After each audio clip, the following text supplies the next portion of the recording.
Smo v Porschevem muzeju, kjer bomo z dr. Učem pokomentirali, kako lahko varnost, hitrost in na nek način ob teh visokih hitrostih tudi razmeroma varčnost združimo na nemških avtocestah.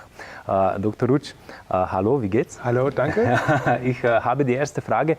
Was soll das Auto haben bei der Geschwindigkeit 200 km pro Stunde und dann was oder welche sind die Änderungen, das Auto soll haben beim 300 km pro Stunde Geschwindigkeit? Also für uns bei Porsche ist es ganz wichtig, dass wir im Entwicklungsprozess das Fahrzeug von Anfang an auf die Höchstgeschwindigkeit auslegen. Die ist ja beim Panamera Turbo SE Hybrid 310 Stundenkilometer. Das heißt, das Gesamtfahrzeugkonzept ist auf diese Höchstgeschwindigkeit ausgelegt. Wir haben aber für ein sicheres Fahren bei dieser Höchstgeschwindigkeit einige technische Features, die natürlich besonders relevant sind. Das ist zum einen das Thema Aerodynamik. Das heißt, die Aerodynamik des Fahrzeugs ist optimal auf die Höchstgeschwindigkeit ausgelegt. Wir haben die Porsche Adaptive Aerodynamics in Form des adaptiven Heckspoilers.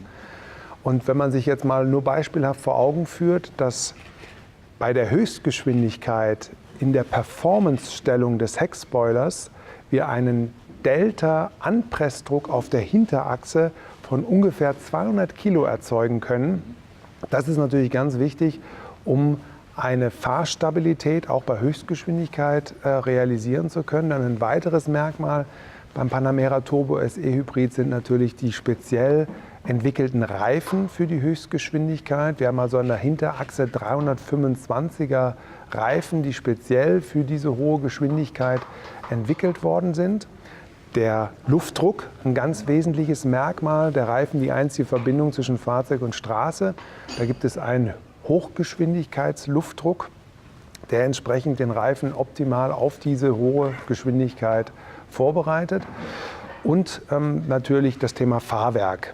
Adaptive Luftfederung, das heißt, wenn wir über das serienmäßige Sport-Chrono-Paket das Fahrzeug auf Sport Plus konfigurieren, senkt sich das Fahrwerk ab und wir sind auch fahrwerkseitig optimal auf die hohen Tempi vorbereitet.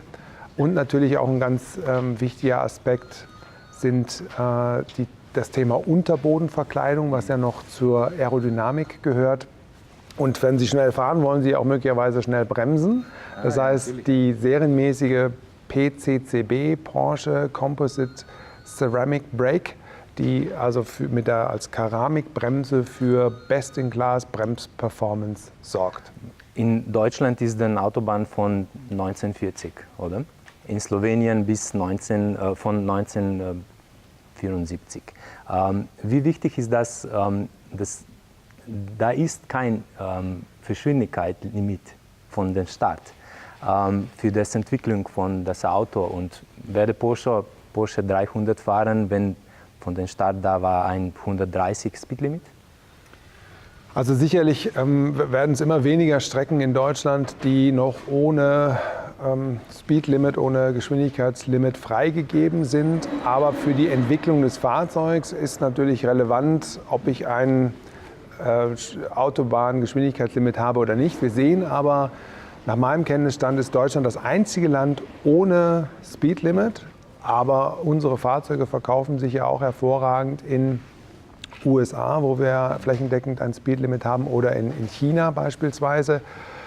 Ich glaube, dass man auch einem Fahrzeug bei 130 anmerkt, ob es noch Reserven hat und doppelt so schnell fahren könnte, sicher, oder ob ein Fahrzeug einfach auf eine Höchstgeschwindigkeit von 135 ausgelegt ist.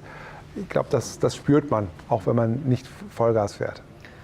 Was muss der Fahrer regelmäßig überprüfen, wenn er will 300 fahren oder 200 zum Beispiel? Also ich glaube, ganz, ganz wichtig ist das Thema Reifen.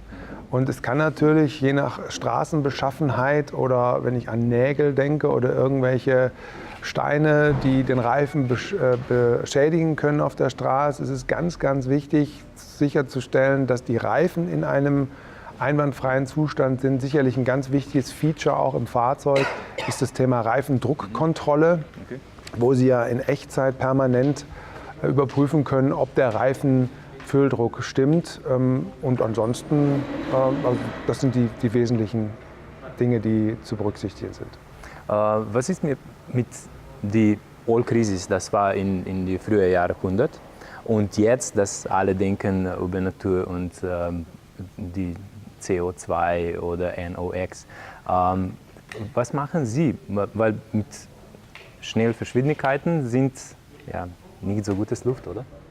Gut, da denke ich, ist der Panamera Turbo SE Hybrid ein sehr eindrucksvoller technischer Beweis, dass man sowohl schnell als auch verbrauchsgünstig oder emissionsarm fahren kann. Wenn man sich vorstellt, durch die Hybridtechnologie bietet das Fahrzeug einerseits in der Systemleistung 680 PS, 3,4 Sekunden von 0 auf 100, Topspeed von 310 Kilometer pro Stunde.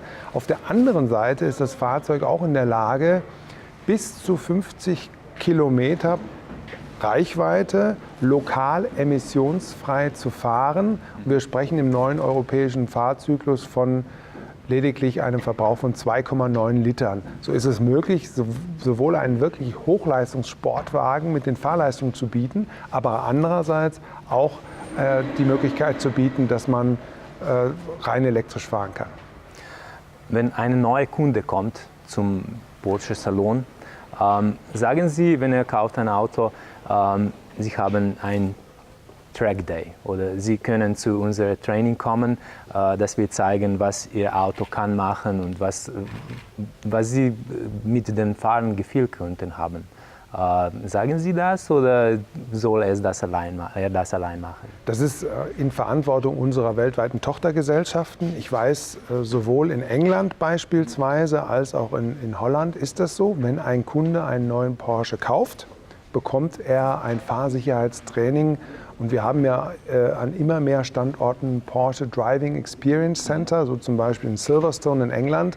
Und da gibt es ganz tolle Möglichkeiten, das Kickplate zum Beispiel, wo das Fahrzeug, ohne dass es der Fahrer vorher weiß, über eine Rüttel- oder Rutschplatte nach rechts oder links einen Impuls bekommt und man dann wirklich spontan, wie es auch in der Notsituation passieren kann, ausbricht, um dann zu sehen, wie muss ich reagieren, um das Fahrzeug stabil in der Spur zu halten. Und das ist immer besser am Track. Auf abgesperrtem Gelände selbstverständlich, wo man oder am mal, Autobahn, ja. auch mal über die Grenzen hinausgehen kann, vielleicht seine persönlichen Grenzen austesten kann, um dann zu sehen, was passiert, wie reagiert das Fahrzeug und was muss ich als Fahrer tun. Genau, wie reagiert das Fahrzeug und was muss ich als Fahrer tun, um entsprechend das Fahrzeug sicher dann zum Stillstand zu bekommen. Dr. Utsch, vielen Dank. Hat mich sehr gefreut. Danke.